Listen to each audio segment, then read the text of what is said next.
चुनाव की गतिविधियां तेज होती जाएगी। राष्ट्रीय स्तर के नेता हमारे यहाँ हिमाचल प्रदेश में आते जाएंगे और अब जल्दी ही राहुल गांधी जी और प्रियंका गांधी जी का भी दौरा होगा।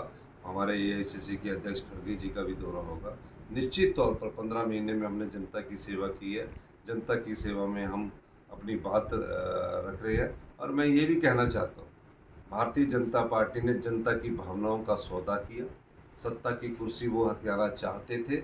हमारे बिके हुए विधायक जिनको उन्होंने टिकट दिया, वो इस बात को साबित करते हैं कि उन्होंने सरकार गिराने की पूरा प्रयास किया।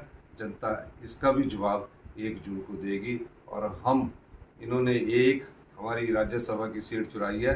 जनता हमें 4 लोकसभा की सीटें जिताएगी और 6 की 6 विधानसभा की सीटों में कांग्रेस पार्टी की जीत होगी। वो प्रदेश सरकार ने काम करना था, वादा आपने किया। आप कह रहे थे कि मैं ऊना से हमीरपुर रेलवे लाइन लाऊंगा, रेल चलेगी। वादा आपने किया, बजट में आपने कोई एलोकेशन की ही नहीं है। ऐसी कौन सी योजना है रेलवे की जिसमें राज्य सरकार पैसे देती है? हमने तो पैसा देने की बात ही नहीं कही है। रेलवे की योजना लाने के लिए आपने कहा था कि मैं केंद्र से रेलवे की योजना को स्वीकृत करवाऊंगा, ऊना से हमीरपुर रेल पहुँचाऊँगा। पिछले 10 सालों में तो रेल पहुँची नहीं। अब हम दोष हमको दे रहे हैं। ये तो वो बात होगी, उल्टा चोर कोतवाल को डांटे। मतलब घोषणा भी खुद करे, अनाउंसमेंट भी खुद करे और हम पर दोष दे कि हमने रेलवे लाइन को पहुँचाने की बात की थी। हमने मेडिकल कॉलेज लाया, हमने स्टेट का कैंसर हॉस्पिटल लाया। हम जनता की अदालत में जा रहे हैं और जनता की अदालत में पिछले जो 15 महीने में हमने जो काम किए, हमने 15 महीने में सरकारी कर्मचारी और अधिकारियों को ओल्ड पेंशन स्कीम दी।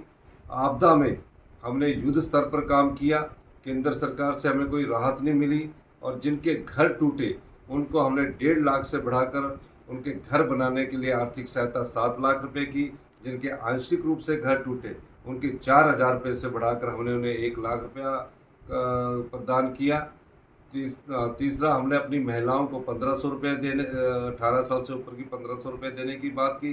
भारतीय जनता पार्टी के जो राज्य के अध्यक्ष बिंदल जी बार बार कहते थे, जयराम ठाकुर जी बार बार कहते थे 1,500 कब मिलेंगे। जब हमने 1,500 देने शुरू कर दिए तो चुनाव आयोग के पास चले गए और कहा कि 1,500 रुपये नहीं मिलने चाहिए। मैं चुनाव आयोग ने हमने उनके पास अपील की और उन्होंने कहा कि आप फॉर्म भरिए। लेकिन मैं कहना चाहता हूँ कि चुनाव आयोग पर आप जितना मर्जी दबाव डाल दीजिए, 1,500 हमारी बहनों को जिनकी उम्र 18 साल से अधिक की हो चुकी है और जब तक उनका जीवन है, हमारी सरकार हर महीने 1,500 और साल का 18,000 रुपये देगी। और जून में उनकी 2 किस्तें हैं, जून में हम 2 किस्तों को रिलीज कर देंगे।